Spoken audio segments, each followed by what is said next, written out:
Next up, I want to take just a second to talk about refreshing queries. Now, in the Home tab of your Power BI file, outside of the query editor, you'll see this refresh button across all of your views.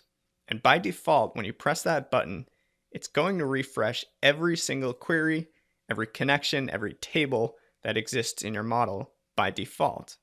But you can customize these refresh options. So within the query editor, in that queries pane, you can actually right-click any one of your individual connections or tables, and you can simply deselect or uncheck that box that says Include in Report Refresh. And as you might expect, that prevents that file from refreshing whenever you hit that refresh command from the Home tab. So, helpful pro tip here, what you can do is exclude all of your queries that don't change often or don't change at all, like your lookup tables or any static data tables that you might have. So let's go ahead and open up the query editor and make some of these adjustments ourselves. All right, so here I am back in my query editor. I see my 4 queries or connections here. And when I right click each one of these, you'll see that Include in Report Refresh line. And I see a checkbox, which means that each one of these tables, product, customer, calendar, and sales, will all refresh with the report.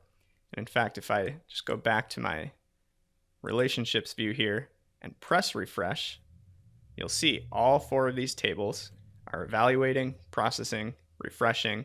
So essentially Power BI is going to those source paths and refreshing the data in the CSV, even if nothing has changed. So there you go. It's just refreshed all 4 tables.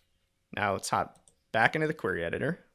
And what I want to do here is actually prevent my 3 lookup tables from refreshing when I hit that command. Because at least for the time being, I'm not going to be adding information about products, about customers. I won't need to add more dates to my calendar. But just for the sake of example, let's keep AW sales as is. So let's allow the sales data to refresh. So I can simply right click and click that Include in Report Refresh option, which just deselected it. I'm going to do the same thing for customer and the same thing for calendar. And now when I close and apply and press refresh again, only that AW sales table was loaded. And you see that it worked a lot more quickly that time. That's because we're not refreshing 3 queries that aren't including any more data. It's just redundant, it's a little bit inefficient and slow. So again, good rule of thumb, if you have data that's static, if you have tables that aren't going to be changing, go ahead and exclude those from the report refresh and only refresh the ones that may be changing over time.